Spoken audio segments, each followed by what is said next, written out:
podcasts. You wrote an article at awfulannouncing.com where you basically posited that the Ringer's live YouTube shows and podcasts post-game after all these games and in between them and all that pretty much just became your stand-in for any other kind of television or traditional coverage. And I do think we're getting to a point where that content, whether you're getting it from the Ringer like you said, or any number of other places, the infrastructure is there to have that really just be your source of content in a pretty constant way. Like, it's not just an appetizer or a dessert for your NBA Finals coverage. It can be your only NBA Finals coverage.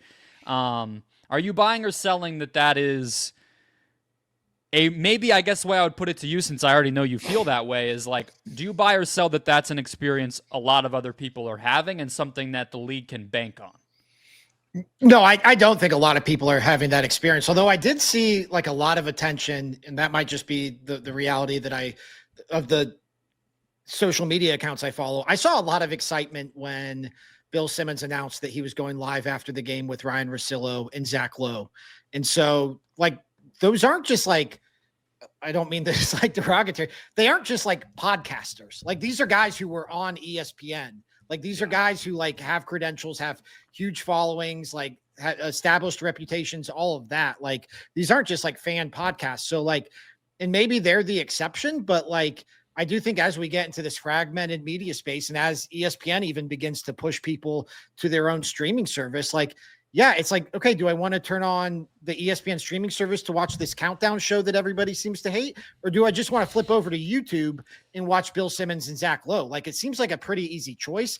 I do think the barrier for entry is maybe a little higher for the general population than we might give it credit for. But like, I do think the Ringer especially found something with the way it approached its NBA coverage as if it, and I know that's nothing new in terms of the way a lot of these podcasts and outlets have gone about it, but the fact that the most prominent, non-ESPN NBA media personality in Bill Simmons has now fully embraced it. Like, I do think it could kind of be a jumping off point for it.